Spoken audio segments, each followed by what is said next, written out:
Hello friends, मैं विनय निर्भीक।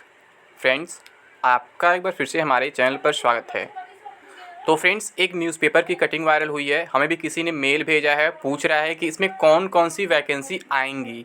क्या एनटीपीसी और ग्रुप डी वैकेंसी भी इसमें इंक्लूड हैं? क्या इनका भी एग्ज़ाम 4 से 12 जून तक होगा? यानी जो एनटीपीसी ग्रुप डी वैकेंसी आ चुकी हैं, जिनका नोटिफिकेशन आ चुका है, ग्रुप डी का एग्ज़ाम अभी तक नहीं हो पाया है। एनटीपीसी का केवल सीबीटी 1 हुआ है, सीबीटी 2 होना बाकी है। ठीक है। अब कहाँ से वायरल हुआ है, किस डेट का न्यूज़पेपर है, मुझे नहीं मालूम है। बट आप लोग का सवाल ये है, क्या इसमें ये भी इंक्लूड होंगे? क्या एसएससी के एग्ज़ाम्स भी इंक्लूड हो जाएंगे? मतलब बहुत सारे आप लोगों के सवाल हैं। ठीक है। तो फ्रेंड्स, इसमें देखिए क्या लिखा हुआ है। ग्रुप सी और ग्रुप डी की भर्तियों के लिए सीईटी 4 से 12 जून तक होगा। ठीक है। भास्कर एक्सक्लूसिव बताया जा रहा है। नौकरी के इंतजार में बैठे 8,95,000 युवाओं के लिए बड़ी खबर, यानी 8.95 लाख। ठीक है, लगभग 9 लाख युवाओं के लिए बड़ी खबर बताई जा रही है।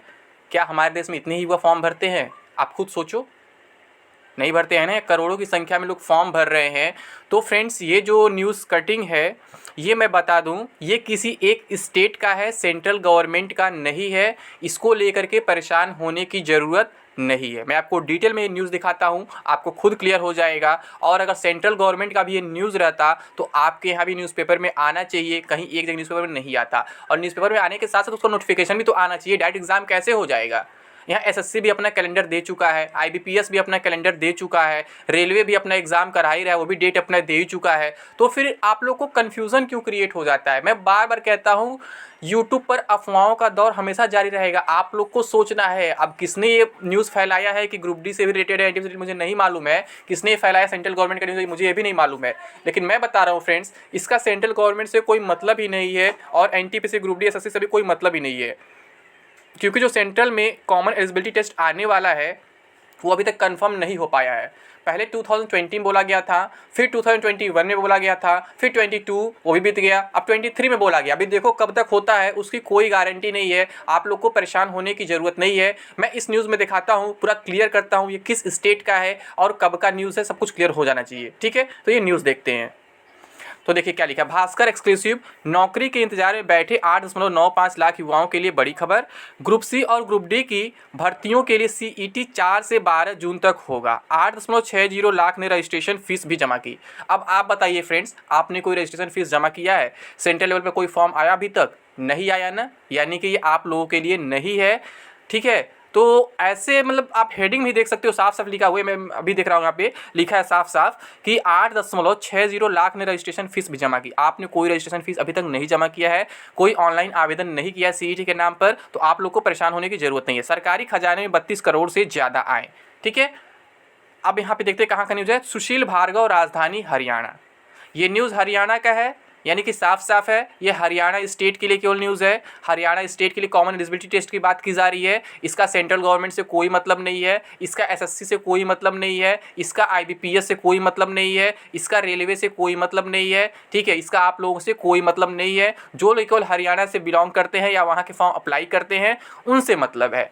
ठीक है, तो आप लोग को परेशान होने की जरूरत है। सेंट्रल गवर्नमेंट का इससे कोई मतलब नहीं है। आगे क्या लिखा हुआ है, ग्रुप सी और ग्रुप डी की नौकरियों के इंतजार में बैठे 8 दशमलव यहाँ पे 8.5 कर दिया, 9.5 था 8.5 कर दिया है, 8+ लाख युवाओं के लिए बड़ी खबर है।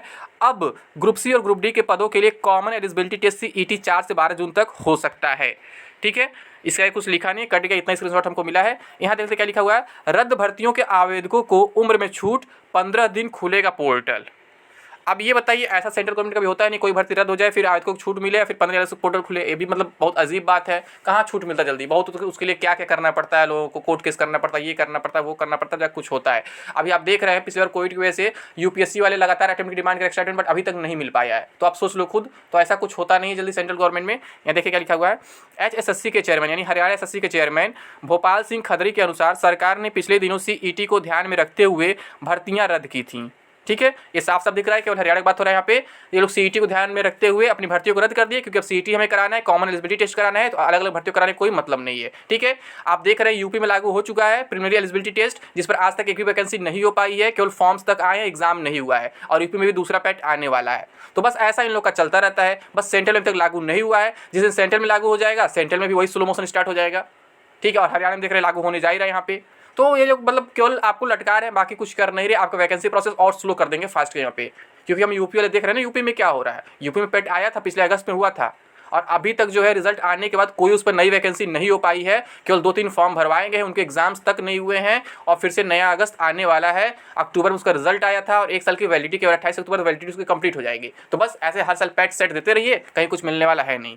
ठीक, तो यहाँ क्या रद्द की थी, उन भर्तियों में आवेदन करने वाले युवाओं को उम्र में छूट का प्रावधान होगा, क्योंकि काफ़ी संख्या में ऐसे युवा हैं जो उम्र निकल जाने के बाद पोर्टल पर अप्लाई नहीं कर पा रहे हैं। ऐसे युवाओं के लिए 15 दिन पोर्टल खुलेगा। इन पर वही क्राइटेरिया लागू होगा जो भर्तियां रद्द करने से पहले था, यानी कि जिनका ओवर एज हो गया है वो अभी फॉर्म अप्लाई नहीं कर पा रहे हैं। ठीक है, उनके लिए अलग से पोर्टल दिया जाएगा 15 दिन के लिए, और वो पुराने क्राइटेरिया के अकॉर्डिंग होगा, यानी जब उनका एज पहले काउंट किया था उनकी वैकेंसी के अकॉर्डिंग, उसके अकॉर्डिंग इनका एज वगैरह काउंट किया जाएगा, तो वो फिर से अप्लाई कर पाएंगे। इस साल भर्तियों की प्रक्रिया CET के एग्जाम के बाद तेजी शुरू होगी। देखिए तेजी वर्ड बहुत तेज लोग यूज़ करते हैं, तेजी से, और जहाँ शुरू हो चुका है ऐसा चीज़ जो हम देख रहे हैं, यूपी में देख रहे हैं कितना तेजी हो रहा है। ठीक है, जो चीज़ 2 महीना होनी चाहिए 2 साल में हो रहा है।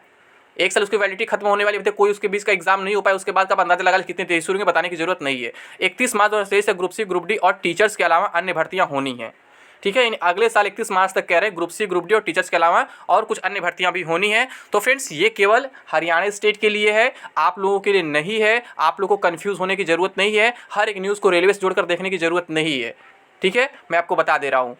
अभी आज किसी यूट्यूबर ने क्या किया है, ग्रुप डी वैकेंसी डिक्रीज करवा दिया है, जबकि ऐसा कोई न्यूज़ नहीं है, कहीं न्यूज़ नहीं ग्रुप डी वैकेंसी डिक्रीज हुई है। डिक्रीज हो सकता है, फिर मैं बार बार कह रहा हूँ, बट अभी कोई डिक्रीज नहीं हुआ। बट वो लिख दिया ना 2 ऑफिशियल अपडेट ये वो, बताने की जरूरत नहीं कौन यूट्यूबर ऐसा किया है।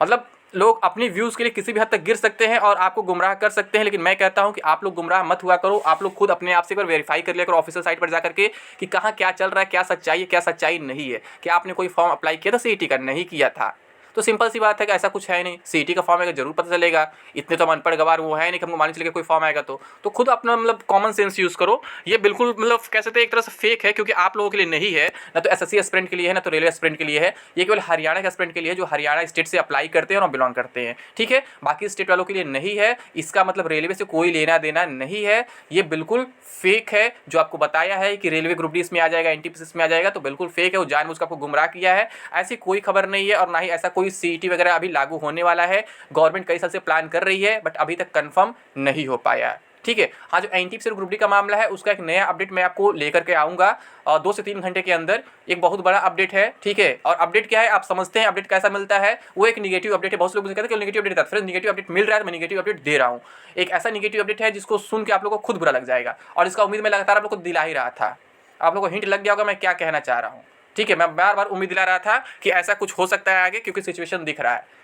तो ये नेगेटिव अपडेट है, बस नेगेटिव अपडेट वैकेंसी डिक्रीज होने से नहीं है, बस किसी और बात से है, इतना ध्यान रखिएगा। वैकेंसी अभी तक डिक्रीज नहीं हुआ है, आगे हो सकता है, इसकी कोई गारंटी नहीं है। ठीक है, होने की मैक्सिमम पॉसिबिलिटी है, बट अभी तक नहीं हुआ है। ठीक है, लेकिन जो नेगेटिव अपडेट है मैं उम्मीद करूँगा 4 से 5 के बीच आपको दे दूँगा। ठीक है फ्रेंड्स, तो अभी के लिए बस इतना ही।